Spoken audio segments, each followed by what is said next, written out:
کھلی ہوئی ہیں اور بدطینت بدبخت قسم کے لوگ جناب سیدنا صدیق اکبر رضی اللہ تعالی عنہ کے بارے میں زبان درازی، گالی گلوچ.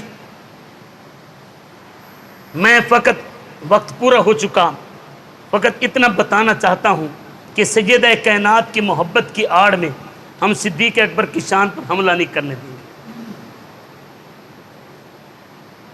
سیدہ کائنات جنت کی عورتوں کی سردار ہے، جنت کی عورتوں کی سردار ہے. ان کا پیار تو یار دیکھو کہ سیدہ کائنات بیمار ہوتی ہیں نا، خلیفہ وقت ہیں جناب سیدنا صدیق اکبر، اپنی گھر والی کو کہا اسماء بنت امیس کو کہ جاؤ سیدہ بیمار ہیں، جتنی دیر سیدہ بیمار ہیں ان کے گھر کا جھاڑو بھی دینا ہے، ان کے دوا علاج روٹی پانی کا بندوبست بھی تم نے کرنا ہے. یار جن سے نفرت ہوتی ہے ان کے گھر میں بیوی کو بھیجا جاتا ہے، اور اقتدار بھی ہو، اختیار بھی ہو، سارا کچھ ہو، پھر نوکری کے لیے، خدمت کے لیے یہ پیار نہیں بھیجتا تو کیا بغض بھیجتا ہے؟ حضرت اسماء بنت امیس نے آخری وقت تک، اور مزے کی بات یہ سیدہ رو رہی ہیں، آنکھوں سے آنسو جاری ہو گئے. اسماء بنت امیس پوچھتی ہیں بی بی مسئلہ کیا ہے؟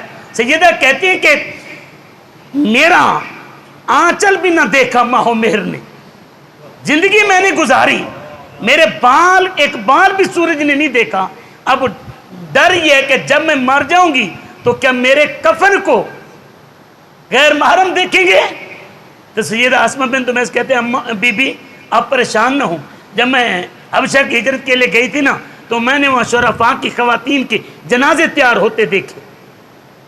جب فاطمہ رکھو نا اپنی بیٹی کا نام، کنیز فاطمہ، غلام فاطمہ، تو ذرا انہیں یہ بھی بتایا کرو کہ فاطمہ کی غیرت کتنی، فاطمہ کا پردہ کیسا ہے، فاطمہ کی تعلیم کیسی ہے، فاطمہ کی زندگی کیسی ہے، فاطمہ کی سیرت کیسی ہے، یہ بھی بتایا کرو.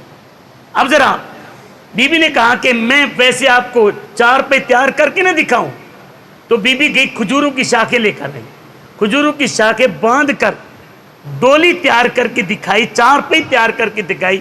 جب اوپر کپڑا ڈالا تو چار پہ مکمل چھپ گئی.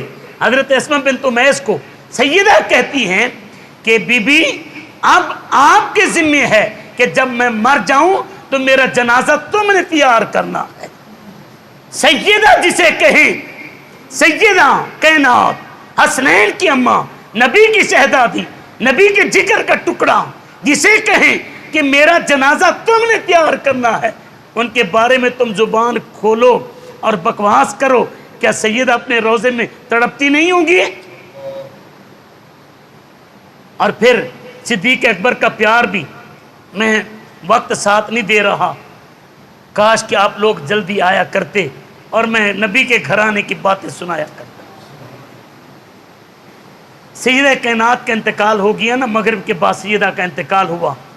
لوگ کہتے ہیں کہ جناب سیدہ نے وصیت کی تھی کہ رات کو میرا جنازہ اٹھانا ابو بکر کو پتہ بھی نہ چلے. اے ظالمو، اتنا بھی نبی کے گھرانے کے ساتھ ظلم ہوتا ہے؟ اتنا بھی نبی کے گھرانے کے ساتھ ظلم ہوتا ہے؟ نبی کے جگر کا ٹکڑا اور چھپ چھپا کر جنازہ اٹھایا جائے؟ یہ کسی معاذ اللہ عام بندے کی بیٹی ہے؟ یہ تو سید الانبیاء کی بیٹی ہے، یہ امام الانبیاء کی بیٹی ہے، یہ کل کائنات کے سردار کی بیٹی ہے. یہاں ڈر کس بات کا ہے؟ اب دیکھیے ذرا، حدیث پاک میں آتا ہے جنازے کے ساتھ فاروق اعظم بھی موجود ہے، عثمان غنی بھی موجود ہیں، ابو بکر بھی موجود ہیں، ابو بکر بھی موجود ہیں رضی اللہ تعالیٰ عنہ. کہہ دو رضی اللہ تعالیٰ، کھول کر کہہ دو رضی اللہ تعالیٰ، رضی اللہ تعالیٰ، رضی اللہ تعالیٰ.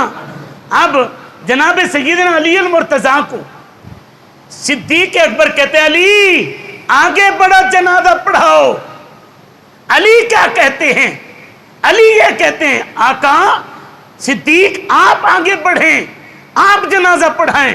میرے صدیق کہتے ہیں اصلی علیہا وانت شاہد، جنازہ فاطمہ الزہرا کا سید کائنات رضی اللہ تعالیٰ عنہ کا صدیق پڑھا ہے، حالانکہ آپ بھی موجود ہیں۔ میرے پاک علی نے کہا جسے نبی نے مصلی پر کھڑا کیا اسے علی کیسے پیچھے کر سکتا ہے؟